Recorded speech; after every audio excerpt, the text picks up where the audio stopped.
masalah keuangan, ya, masalah keuangan yang tentunya kita harapkan bisa diselesaikan oleh manajemennya saat ini. Nah, pada saat itu tahun 2016 oleh regulator OJK memerintahkan kepada pengurusnya Bumi Putra waktu itu untuk mencari investor. Nah, pendek kata investornya adalah Pak Haji Ismail Lingin beserta dengan teman-temannya, ya, konsorsium. Bahkan mungkin Bapak Ibu sempat dengar waktu itu ada nama Pak Erick Thohir gitu, ya, sekarang jadi wamen, ya. Jadi bukan wamen, menteri ya, itu temannya Pak Haji Ismail. Jadi yang ada adalah Pak Ismail Lingin, kalau Pak Erick itu temannya beliau, ya. Nah, waktu itu memang didirikan perusahaan ini untuk membantu menyehatkan perusahaan Bumi Putra itu, ya, di mana kita menerima agen-agen dari Bumi Putra 25.000 orang. Kita menerima juga karyawan sebagian, tapi nggak seluruhnya. Ada 3.000 karyawan, kita terima 1.000, ya.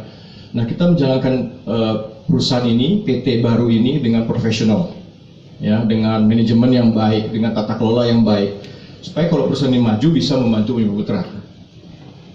Itu awalnya. Kemudian tahun 2018 memang ada perubahan kepemimpinan di OJK, kan, di regulator. Nah, OJK yang baru beserta dengan pengurus di Bumi Putra melihat bahwa skema ini kurang cocok. Jadi pendek kata dibatalkan.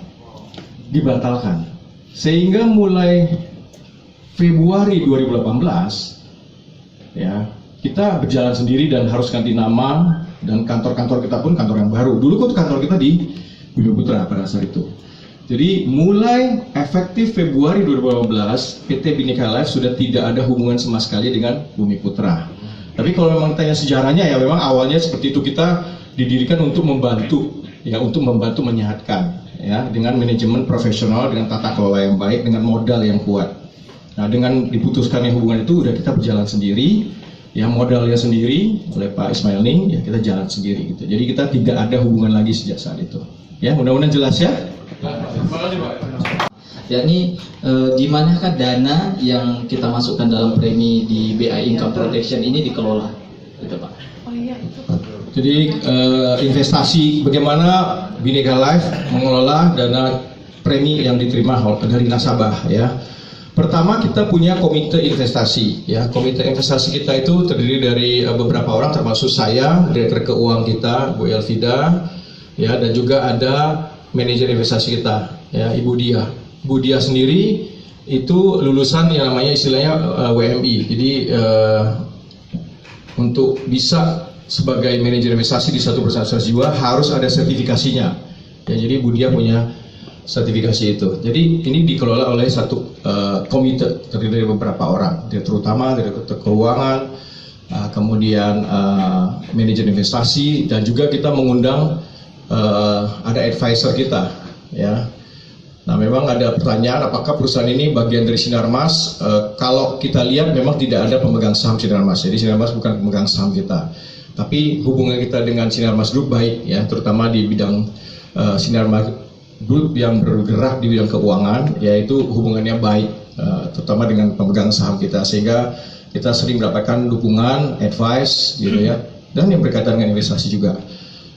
Itu yang pertama. Yang kedua, dana itu kita nggak kelola di dalam Bhinneka Life. Jadi kita memakai istilahnya manajer investasi profesional, ya. Ini perusahaan-perusahaan yang memang mendapatkan izin oleh OJK juga untuk melakukan bisnis mengelola keuangan atau investasi dari perusahaan-perusahaan, ya. Antara lain yang kita gunakan ada Dana Reksa misalnya, ya. Kemudian Bahana. Dana Reksa Bahana ini adalah perusahaan manajer investasi, ini BUMN kayaknya, ya, tapi dia udah joint venture juga dengan asing, ya. Juga ada Batavia. Jadi perusahaan-perusahaan manajer investasi yang memang mendapatkan izin dari OJK, sudah berkiprah lama, punya pengalaman, punya fokus, punya keahlian di bidang investasi. Ya, jadi satu, kita punya komite investasi dalam memilih partner kita. Kedua, dana ini dikelola oleh manajer investasi, ya, sehingga bukan satu orang yang menentukan, tapi beberapa orang, dan yang menentukan bukan orang yang baru tahu investasi, tapi orang-orang yang berpengalaman memang di investasi, supaya investasinya bukan hanya return yang bagus, tapi juga aman untuk jangka panjang, ya. Nah, kalau ditanya kemana aja investasinya, memang macam-macam ya. Kita melakukan yang namanya matching dengan liabilitas kita. Jadi investasi itu sangat penting juga untuk menentukan kapan jatuh temponya. Ya, jangan sampai nasabah perlu duitnya belum cair gitu kan. Jadi kita jaga likuiditas daripada investasi tersebut ya.